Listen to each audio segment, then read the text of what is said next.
ఇక డీటెయిల్స్ చూస్తే తెనాలి పోలీసుల చేతిలో గాయపడిన జాన్ విక్టర్ ను వైసీపీ అధినేత జగన్ పరామర్శించారు.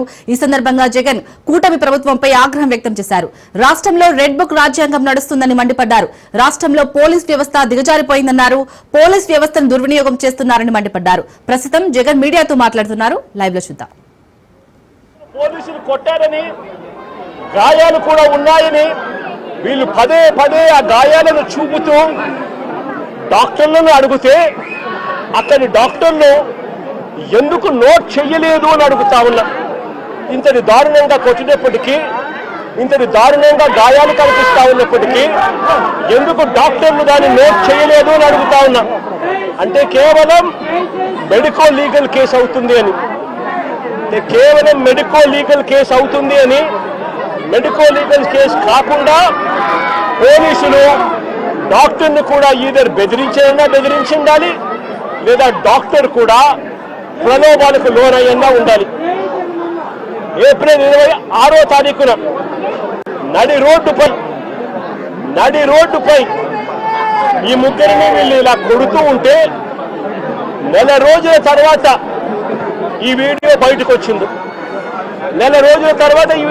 వచ్చింది. రికార్డు చేసింది కూడా పోలీసులే. ఈ వీడియో రికార్డు చేసింది కూడా పోలీసులే.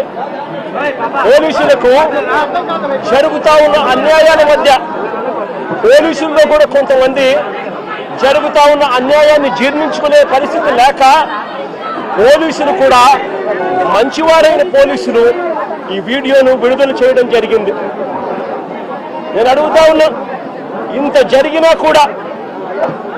జరిగినా కూడా ఒకవైపున చట్టాన్ని ఉల్లంఘించింది పోలీసులే, ఒకవైపున చట్టాన్ని అపహాస్యం చేసింది పోలీసులే, మరోవైపున పోలీసులే వీరిని అబాసుపాలు చేస్తూ, వీరి కుటుంబ గౌరవాన్ని మంట కలుపుతూ ఒకవైపున చేయకూడని పనులన్నీ పోలీసులు చేసి ఆ తర్వాత వీరి మీద ముద్ర వేస్తూ ఉన్నారు.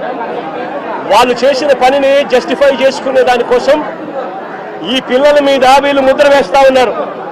సంఘ విద్రోహ శక్తులుగా, నేరస్తులుగా, గంజాయి బ్యాచ్గా, రౌడీలుగా వీళ్ళ మీద బురద వేసే కార్యక్రమం చేస్తూ ఉన్నారు. నేను అడుగుతా ఉన్నాను ఒకటే, ఆ పాత కేసులకు దీనికి ఘటనకు ఏం సంబంధము అని అడుగుతా ఉన్నా. వీరి మీద ఏదైనా కేసులు నాకు తెలియదు, కానీ ఆ పాత కేసులకు ఈ ఘటనకు ఏం సంబంధము అని అడుగుతా ఉన్నా. ఈ ఘటనలో జరిగింది ఏమిటి అని అడుగుతా ఉన్నా. ఈ జరిగిన ఘటన పాత కేసులకు ఏం సంబంధం అని అడుగుతా ఉన్నా. ఈ ఘటనలో ఏకంగా దౌర్జన్యంగా వాళ్ళ ఇళ్ళకి తీసుకొని పోయి, వాళ్ళ ఇళ్ళ నుంచి వాళ్ళని లాక్కొని వచ్చి, వాళ్ళని దారుణంగా కొట్టి, రోడ్డు మీద కూడా కొట్టి షేమింగ్ చేసి వాళ్ళని ఇంత దారుణంగా చేస్తూ ఉన్నారు. నేను అడుగుతా ఉన్నాను ఒకటి, ఇలా వక్రీకరించి వ్యక్తిత్వ హరణం చేస్తూ తప్పును ఒప్పుగా చూపించే ప్రయత్నం చేస్తా ఉన్నా ఇదే పోలీసులను అడుగుతా ఉన్నా, ఇక్కడే ఉన్న పోలీసులను అడుగుతా ఉన్నా. విక్టరు ఒక న్యాయవాది, జూనియర్ అడ్వకేట్ కాదా అని అడుగుతా ఉన్నా.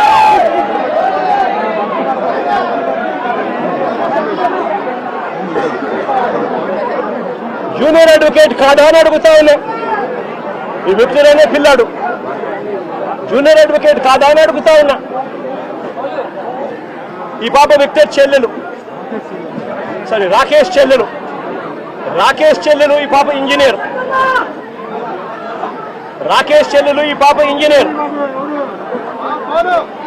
రాకేష్ కూడా పాలిటెక్నిక్ మెకానికల్ చదివినాడు. అంటే వీళ్ళ కుటుంబాలు చదువుకున్న కుటుంబాల్లో నుంచి వచ్చిన వాళ్ళు మరి ఇలాంటి వాళ్ళ పరువును తీస్తూ నడి రోడ్డు మీద వాళ్ళను కొట్టడం అన్నది, వాళ్ళను పబ్లిక్ షేమింగ్ చేయడం అన్నది ధర్మమేనా అని అడుగుతా ఉన్నా. నిజంగానే పోలీసులు చెప్తారన్నట్టుగానే వీళ్ళు ఇంతటి దారుణమైన బ్యాక్గ్రౌండే కదా వీళ్ళకు ఉండింటే, పోలీసులు చెప్తా ఉన్న మాటలు వాస్తవమే అయి ఉంటే నేను ఒక క్వశ్చన్ సూటిగా అడుగుతా ఉన్నా, అసలు మంగళగిరి తెనాలి వారు కూడా కాదు ఇక్కడ, తెనాలి వారు కూడా కాదు ఇక్కడ, మంగళగిరి వారిని తెనాలికి తీసుకువచ్చి ఇక్కడ కొట్టారు అని అంటే దాని అర్థం ఏమిటి? మంగళగిరి వారిని తెనాలికి తీసుకొచ్చి ఇక్కడ కొట్టారంటే దాని అర్థం ఏమిటి? అంటే దాని అర్థం పోలీసులు చెప్తా ఉన్నటన్ని అవాస్తవాలు అని చెప్పడానికి ఇంతకన్నా నిదర్శనం అవసరమా అని అడుగుతా ఉన్నా. మంగళగిరి వారిని తెనాలికి తీసుకొని వచ్చి తెనాలి పోలీసులు కొట్టారు అని అంటే దాని అర్థం మంగళగిరిలో ఉన్న వీళ్ళపై ఉన్న కేసులు పెద్ద కేసులు కావనే కదా దాని అర్థం. అవన్నీ వక్రీకరిస్తూ వీళ్ళు ఇప్పుడు వాడుకుంటున్నారనే కదా దాని అర్థము. మరో వ్యక్తి కరీముల్లా మెకానిక్. అసలు ఈ పిల్లాడు 21 సంవత్సరాలు. ఈ పిల్లాడి మీద ఎలాంటి కేసులు లేవు, అసలు ఎలాంటి కేసులు లేవు ఈ పిల్లాడి మీద. ఇంకో ఆశ్చర్యకరమైన విషయం ఏమిటో తెలుసా? ఈ ముగ్గురి మీద కూడా అంటే రాకేష్ మీద, విక్టర్ మీద, కరీముల్లా మీద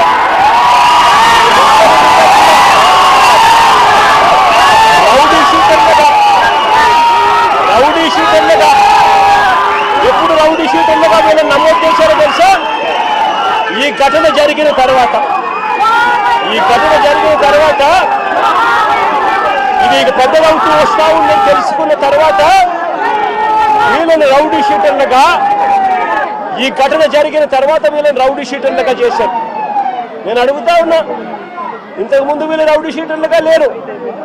రౌడీ షీటర్లుగా వీళ్ళ మీద నమోదైంది, వీళ్ళని నమోదు చేసింది ఈ ఘటన జరిగిన తర్వాత.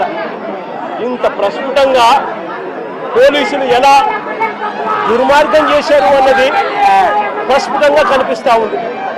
నేను అడుగుతా ఉన్నాను ఒకటి, వీళ్ళని చూడడానికి, వీళ్ళకి సంఘీభావం తెలపడానికి జరుగుతా ఉన్నది అన్యాయము అని చెప్పి ఎవరైనా గలమిప్పితే చంద్రబాబు నాయుడు గారు, ఆయన ఎల్లో మీడియా, ఆయనకు సంబంధించిన సోషల్ మీడియా వీళ్ళంతా బురద జల్లుతూ వీళ్ళందరూ అనే మాటలు ఏమిటి? వీళ్ళది గంజాయి బ్యాచ్ అట, వీళ్ళు రౌడీ షీటర్లట అని రకరకాలుగా వీళ్ళ కుటుంబాన్ని పరువును తీస్తూ వీళ్ళందరూ మాట్లాడుతూ ఉన్నారు. నేను అడుగుతా ఉన్నాను, కేసులు ఎవరి మీదైనా కానీ కేసులు ఉండొచ్చు. గతంలో ఎవడైనా కూడా గిట్టిన వారు కేసులు పెడతా ఉంటారు.